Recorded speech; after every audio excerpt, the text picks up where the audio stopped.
लेकिन उसमें एक लूपहोल ये है कि वो ये कहता है कि बंदर से इंसान बनने की जो प्रोसेस है ना, उसमें मेरे को ये समझ में नहीं आता कि ये बंदर से इंसान इतनी जल्दी कैसे बन गया। ये बिल्कुल ऐसा है कि जैसे बंदर एक रात को सोया और अगली सुबह वो उठा तो वो इंसान बन गया। और वो हुआ कैसे था, वो ये हुआ था कि भाई बंदर का डीएनए मैनिपुलेट करा गया था और उस प्रोसेस से वो एक इंटेलिजेंट बीइंग बन गया था। और ये हर एक प्लैनेट पे ऐसा ही करा जाता है। एलियंस ने हमें क्रिएट किया था, उन एलियंस को भी पहले किसी और ने क्रिएट करा था। उनको वो बोलते हैं द आर्केइक वंस। आर्केइक मतलब बहुत ही पुराने, आप बोल सकते हो उनको। ऐसा कोई हिंदी में है नहीं इसका कोई परफेक्ट वर्ड। अनुनाकीस के लिए भी कहा जाता है कि वो अर्थ पे एक टाइम पे आए थे और उन्होंने ही इस तरह की कई चीजें हमें जिस एलियन मतलब स्पीशीज ने डेवलप करा था ना, वो थे प्लेइडियंस। अच्छा, हमें प्लेइडियंस ने क्रिएट करा यहाँ पे अर्थ के ऊपर। तो उन्होंने बंदर का डीएनए मैनिपुलेट करा और वहां से फिर इंसान बना। ये प्लेइडियंस होते कैसे हैं, थोड़ा इसके बारे में भी पढ़ा आपने कि क्या किस टाइप का एलियन है ये?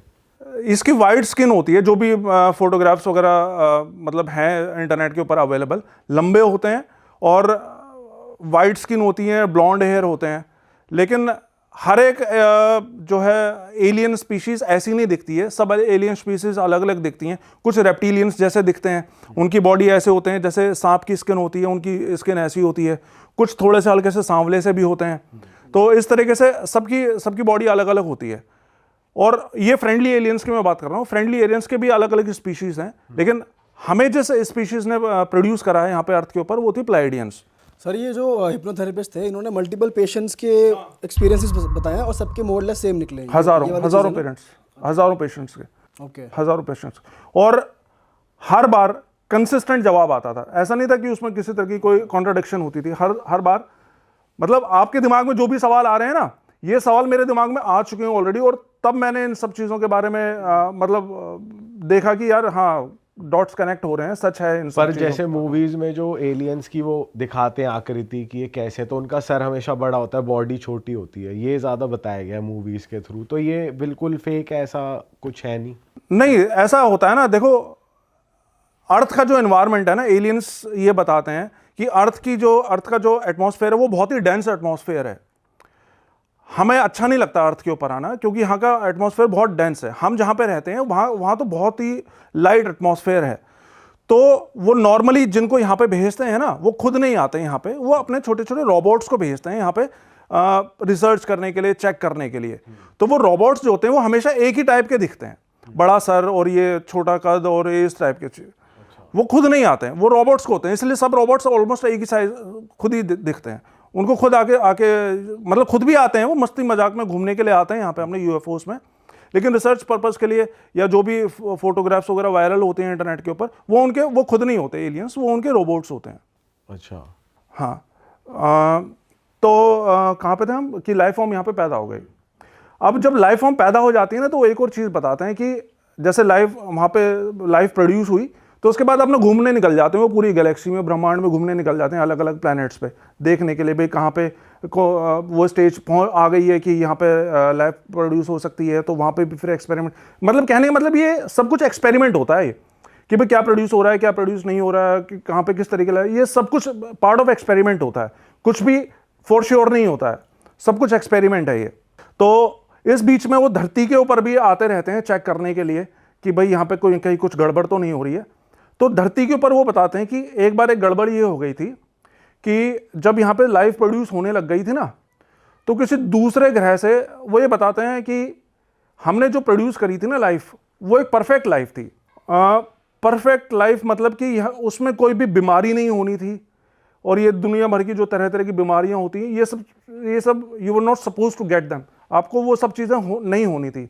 लेकिन फिर हुआ क्या कि एक बार किसी दूसरे ग्रह का कोई उल्का पिंड आके यहाँ पे गिर गया, और उस उल्का पिंड में उस दूसरे ग्रह के बैक्टीरिया आ गए, और वो बैक्टीरिया अर्थ के लिए नहीं बने थे। तो उन्होंने यहाँ पे जो है गड़बड़ करना स्टार्ट कर दी।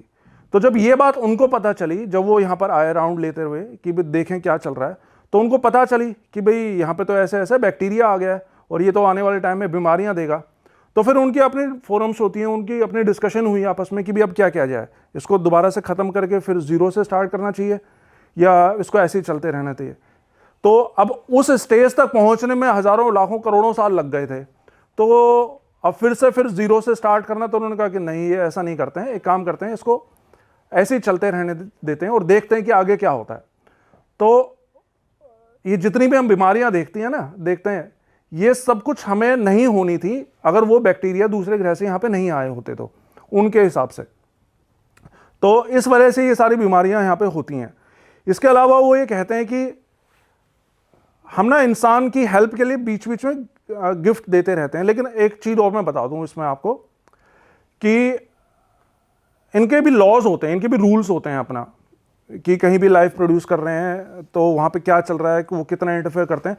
तो इनके दो रूल्स होते हैं। एक तो होता है the law of non interference and free will. Rule of non interference मतलब कि एक बार वहाँ पे लाइफ प्रोड्यूस होना शुरू हो जाए, एक इंटेलिजेंट फॉर्म आ जाए वहाँ पे, तो उसके बाद वो जो कुछ भी करेंगे ना, वो उनकी फ्री विल है, उसमें हम इंटरफेयर नहीं कर सकते हैं। वो एक दूसरे को मारें, काटें, कुछ भी करें, उसमें हमारा किसी तरह का कोई हस्तक्षेप नहीं होगा। लेकिन हम उनके बीच बीच में हेल्प करते रहते हैं, जिससे कि वो रहें, थोड़ा तरीके से रहें। मतलब ऐसा नहीं हो कि लाइफ को ही डिस्ट्रॉय कर दें वो धरती के ऊपर। लाइफ, हाँ जी, बोलो। हाँ, मतलब हम इस हद तक ही सिर्फ हेल्प करते हैं कि वो अपने आप को डिस्ट्रॉय ना कर लें, क्योंकि डिस्ट्रॉय ही हो जाएगा सब कुछ, तो फिर रह ही क्या जाएगा। इसलिए हम इतनी बुराइयां हैं धरती के ऊपर में, हम उनमें इंटरफेयर कर ही नहीं सकते हैं, हमें वो अलाउड ही नहीं है, क्योंकि ये आपके फ्री विल है। जैसे एक छोटा बच्चा होता है, उस छोटे बच्चे को हम पैदा करते हैं, तो पैदा तो हमने उसको करा, लेकिन फिर बड़ा होके वो क्या कर रहा है, क्या नहीं कर रहा, वो उसके फ्री विल है, उसमें हमारा किसी तरह का कोई इंटरफेरेंस नहीं है। वो लोग वैसे डिस्टिंग्विश कर लेते हैं कि ये गुड पीपल हैं, ये बैड पीपल हैं, ऐसा कुछ था उसमें? नहीं, देखो, गुड पीपल और बैड पीपल ये तो हमारा नज़रिया है ना देखने का। मान लो मैं एक ऐसी फैमिली से बिलोंग करता हूँ कि मैं बहुत ही गरीब हूँ, खाने को नहीं है, तो मेरे पिता किसी दुकान पे चोरी कर रहे हैं खाने का सामान, तो मेरे हिसाब से तो वो गुड है ना, क्योंकि वो नहीं मिलेगा तो हम तो भूखे मर जाएंगे। लेकिन वो जिसका सामान है उसके हिसाब से वो बैड है। तो ये तो देखो देखने का नज़रिया होता है गुड और बैड का। और गुड और बैड, ये मतलब गुड और बैड बिल्कुल देखने का नजरिया होता है पर मेरे जो हिसाब से। क्रिमिनल थिंकिंग लोगों की होती है, चलो ये तो छोटी मोटी चोरी हो गई, पर अगर कोई ऐसे बड़ा क्राइम कर रहा है या कुछ भद्दाई कुछ कर रहा है कोई, तो ये भी इंटरफेयर नहीं करेंगे। तो पर ये थिंकिंग भी इंसान ने टाइम डेवलप करी है, या नेगेटिव भी एक पार्ट है जो जिसकी वजह से आदमी इन्फ्लुएंस? ये सब कुछ एक्सपेरिमेंट का पार्ट है ना। सब उन्होंने दिमाग दे दिया, उन्होंने इंटेलिजेंस बीइंग क्रिएट कर दिया इस धरती के ऊपर। अब वो अपने इंटेलिजेंस से क्या कर रहा है, अच्छे के लिए यूज कर रहा है या बुरे के लिए यूज कर रहा है, ये सब कुछ उसके ऊपर है, इसमें उनका कोई इंटरफेरेंस नहीं है। अरे वाह, आपने ये वीडियो यहाँ तक देख ली भाई, तुमने हमारी मेहनत सफल कर दिया। तुम ही लोग हो असली रियल हिट। और अगर आपको बहुत मजा आ रहा है ऐसी क्लिप्स में, ऐसी वीडियोस में, तो फटाफट जाइए प्लेलिस्ट पे, बिंज वॉच कीजिए, सारी वीडियोस देख डालो और मौज काटो। That is it. हम मिलेंगे नए पॉडकास्ट में, नए क्लिप में। Till then bye bye, see you, take care, do subscribe.